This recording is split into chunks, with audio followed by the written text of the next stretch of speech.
டிட்வா புயலின் கோர தாண்டவத்திலிருந்து மீள நினைக்கும் இலங்கையில் பல நெகிழ்ச்சியான விடயங்களும் இடம்பெறுகின்றன. ஆனால் பலர் இதனை விளையாட்டாக எடுத்து சிலர் பொய் வதந்திகள் பரப்புவதை காணக்கூடியதாக உள்ளது. அந்த வகையில் கொத்மலை அணைக்கட்டு உடையப்போவதாக ஒருவர் தெரிவித்த கருத்தானது பெரும் பரபரப்பை ஏற்படுத்தியது. அவரை தேடுமாறு ஜனாதிபதி உத்தரவிட்டுள்ளார்.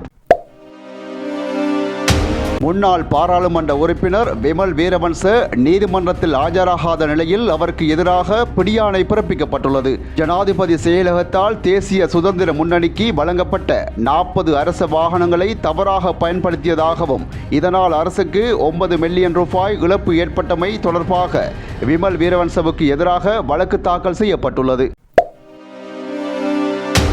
வவுனியாவில் இதுவரை 43 பேர் எய்ட்ஸ் நோயாளர்களாக அடையாளம் காணப்பட்டுள்ளதுடன் இளவயதினரே அதிகமாக பாதிக்கப்பட்டுள்ளதாக வவுனியா மாவட்ட பாலியல் நோய் மற்றும் எய்ட்ஸ் தடுப்பு வேலைத்திட்டத்தின் பொறுப்பு வைத்தியர் அதிகாரி சந்திரகுமார் தெரிவித்துள்ளார். எய்ட்ஸ் நோய் தொடர்பாக நேற்று ஊடகவியலாளரிடம் கருத்து தெரிவிக்கும் போது அவர் இதனை குறிப்பிட்டுள்ளார். அண்மைய பெரும் பேரழிவில் உயிரிழந்தவர்களுக்கும் பாதிக்கப்பட்டவர்களுக்கும் அஞ்சலி செலுத்தும் விதமாக அரசு ஒரு தேசிய துக்க தினத்தை அறிவிக்க வேண்டும் என எதிர்க்கட்சிகள் கோரியுள்ளன.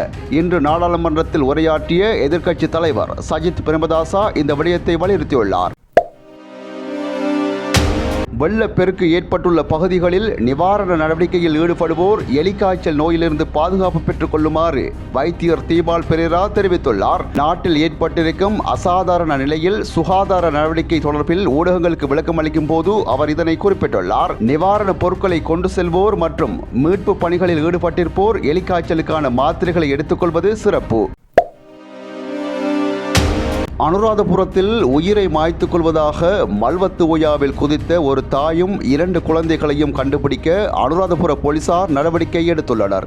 உள்ளூர்வாசிகள் மற்றும் உயிர் காப்பாளர் குழுவின் உதவியுடன் தாய் மீட்கப்பட்ட நிலையில் 2 குழந்தைகளையும் கண்டுபிடிக்க நடவடிக்கைகள் மேற்கொள்ளப்பட்டுள்ளன.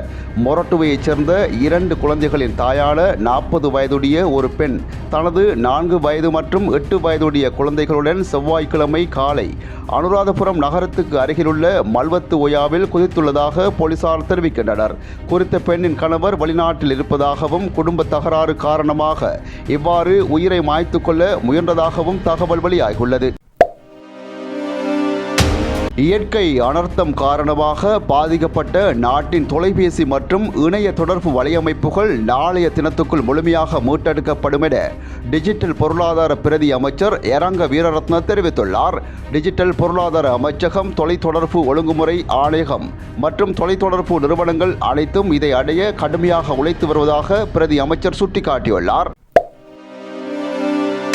வெள்ளப்பெருக்கு ஏற்பட்ட பின்னர் பொதுமக்கள் தங்கள் சுற்றுப்புறங்களில் கவனமாக இருக்குமாறு போலீசார் பொதுமக்களை வலியுறுத்தியுள்ளனர். இது தொடர்பில் போலீசார் விடுத்துள்ள அறிவிப்பில் மின்சாரம் மற்றும் எரிவாயு பாதுகாப்பு தொடர்பாக பொதுமக்கள் விசேட கவனம் செலுத்த வேண்டும் என்று கூறப்பட்டுள்ளது. அதன்படி மின்சார பிளக் பாயிண்ட் மற்றும் சுவிட்ச் உபகரணங்களை அணுகுவதற்கு முன்னர் மின் தொழில்நுட்ப வல்லுநரின் ஆய்வை கட்டாயம் பெற வேண்டும் எனவும் ஈரமான எந்தவொரு மின்சாதனங்களையும் பயன்படுத்தக்கூடாது எனவும் வலியுறுத்தப்பட்டுள்ளது. அத்துடன் வீட்டில் எரிவாயு கசிவு ஏற்பட்டால் அந்த சூழலில் எந்த மின்சாரம் அல்லது எரிவாயுவால் இயங்கும் உபகரணங்களையும் இயக்குவதை தவிர்க்க வேண்டும் எனவும் குறிப்பிடப்பட்டுள்ளது.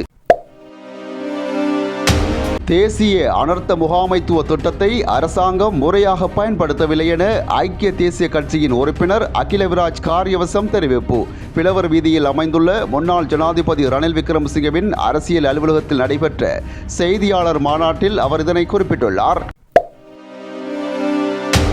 உலக நாட்டு மக்களால் அதிகம் ஈர்ப்பு கொண்ட இலங்கை எனும் அழகிய நாடு இன்று பேரனர்த்தம் காரணமாக நீர்மூழ்கியுள்ளது. இயற்கையின் வனப்புகளை கொண்ட பல மாவட்டங்கள் அதன் சுயத்தை இழந்துள்ளதுடன் அந்த பகுதிகளை சேர்ந்த மக்கள் தமது வாழ்வாதாரங்களை இழந்து தவிர்த்து வருகின்றனர். இவ்வாறான நிலையில் அரசியல்வாதிகள் தமது எதிர்கால அரசியல் நலன்களை அடிப்படையாக கொண்டு செயற்படும் சம்பவங்கள் அதிகரித்துள்ளன. பாதிக்கப்பட்ட பகுதிகளுக்கு பல தரப்பினரும் சென்று உதவிகளை வழங்கி வருகின்றனர். எனினும் அந்த பகுதியை சேர்ந்த அரசியல்வாதிகள் அதற்கு முட்டுக்கட்டையாக செயற்படுவதாக குற்றம் சாட்டப்பட்டுள்ளது. இதன் காரணமாக பேரிடரினால் பாதிக்கப்பட்ட மக்கள் உதவிகளை பெற்றுக்கொள்ள முடியாத நிலையில் பசியுடன் காத்திருக்கும் அவல நிலை ஏற்பட்டுள்ளது. பல பகுதிகளில் அரசியல்வாதிகளுக்கும் உதவி செய்ய சென்ற குழுவினருக்கும் இடையில் மோதல் நிலைமை ஏற்பட்டு கடுமையாக தாக்கப்பட்டுள்ளனர். இது தொடர்பில் போலீஸ் முறைப்பாடுகள் செய்யப்பட்டுள்ளதாக பாதிக்கப்பட்டவர்கள் தெரிவிக்கின்றனர். இதேவேளை அரசியல்வாதிகள் தமது அரசியல் லாபங்களை தேடி வரும் நிலையில் நாட்டுக்கு வந்துள்ள சுற்றுலா பயணிகள் மக்களுடன் மக்களாக களத்தில் இறங்கி செயற்பட்டு வருகின்றனர்.